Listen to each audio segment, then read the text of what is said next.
मेरे सामने आओ। शेषनागिन आपको बुला रही है। आइए शेषनाग रानी, शेषनाग रानी आइए। शेषनाग रानी आपको आना होगा। अगर आप नहीं आएंगी तो नागवंश के नीति नियम की शक्तियां आपको मेरे पास खींच ले आएंगी।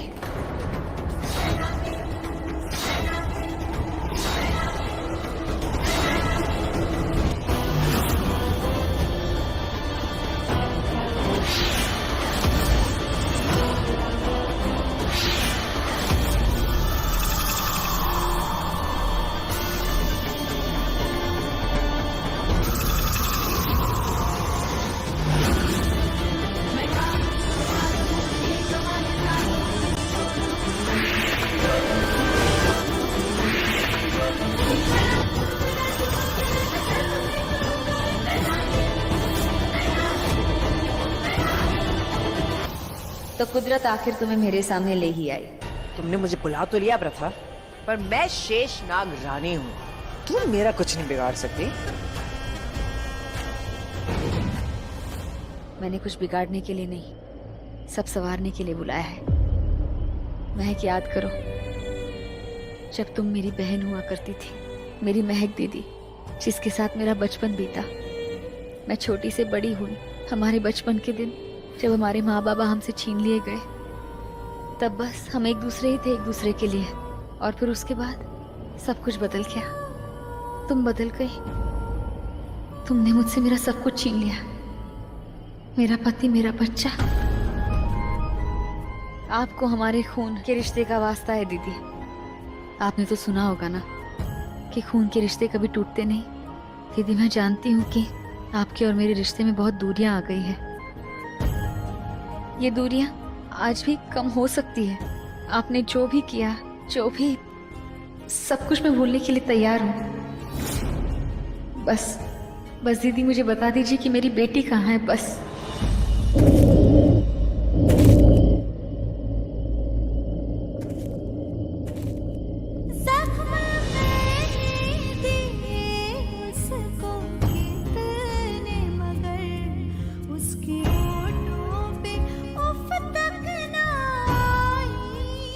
मेरी बहन प्रथा, तूने आज फिर से मेरे अंदर जो तुम्हारी महक दीदी है उसको जिंदा कर दिया।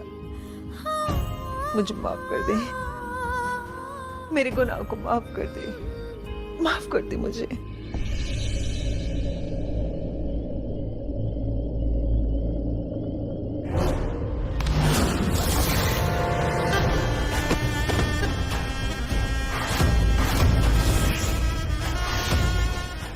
तुझे क्या लगा कि मैं ये सब बोलूंगी?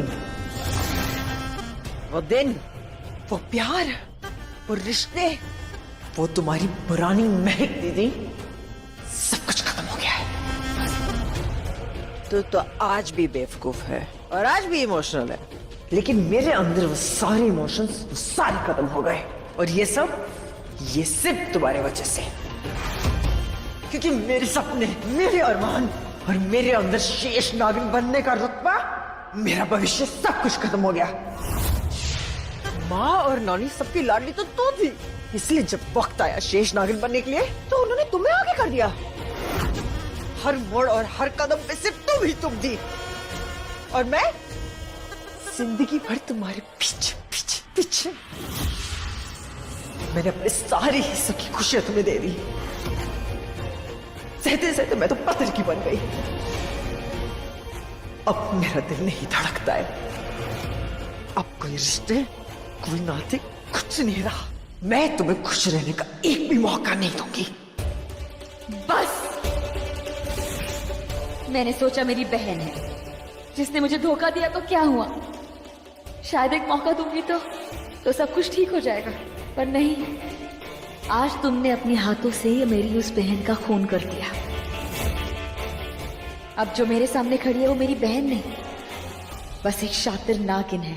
ये इमोशनल अत्याचार मत कर, मेरा दिल नहीं पिघलेगा। ठीक है, पर तुम नागवंश के नियमों को तो नहीं बदल सकती ना।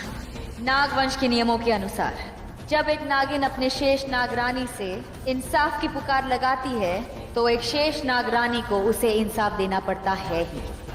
तो आज मैं शेष नागरानी से इंसाफ की पुकार लगा रही हूँ। तो हे शेष नागरानी, मैं तुमसे इंसाफ मांगती हूँ। शेष नागरानी, मुझे इंसाफ दीजिए, मेरे गुनाहगारों को सजा दीजिए।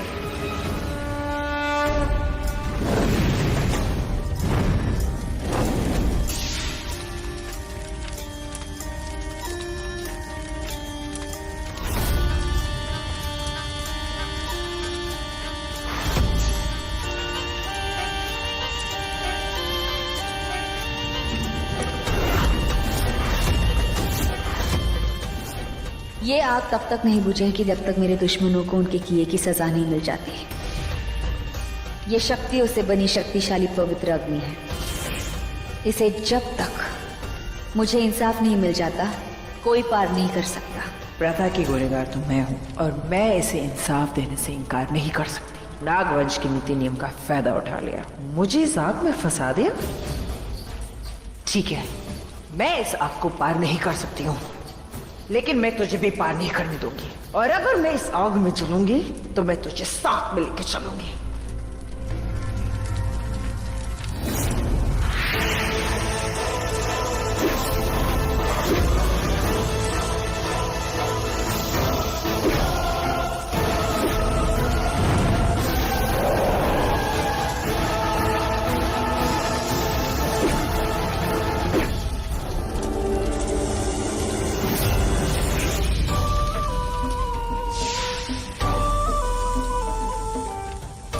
शक्ति औहदे में नहीं, शक्ति माँ के सजदे में होती है। शक्ति माँ के ताकत में होती है। आज भले ही मैं सिर्फ शेष नागिन और तुम शेष नाग रानी हो, फिर भी अगर एक माँ के इरादों को बुलंद कर दिया तो एक माँ की ताकत तुम्हें अर्श से फर्श पे ला सकती है। बताओ मेरी बेटी कहाँ है? नहीं, कभी नहीं बताऊंगी। तुम्हें बताना होगा। नहीं बताऊंगी। आखिरी बार पूछ रही हूँ, बता दो मेरी बच्ची कहाँ है? नहीं, कभी नहीं बताऊंगी।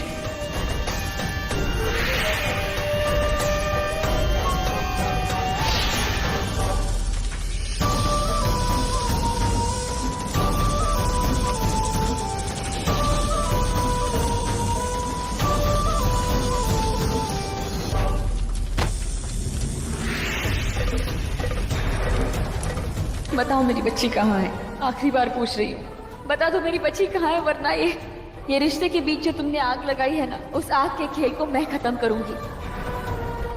आखिरी बार पूछ रही हूँ, बता दो।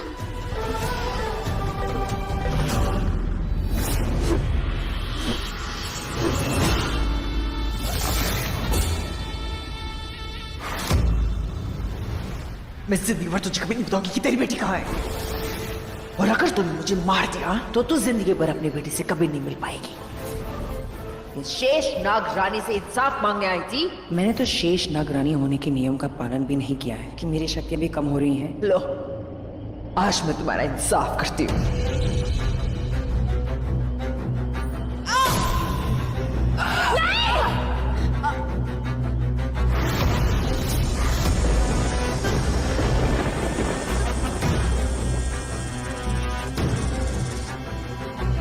मुझे बिना बताए कि मेरी बच्ची खाए तुम नहीं मर सकती। नहीं, नहीं, नहीं। जीते जी कभी तुमने मुझे कोई खुशी नहीं दी। ये देख, मरते मरते मैं अब तुझे जिंदगी का सबसे बड़ा दर्द दे के जा रही हूँ।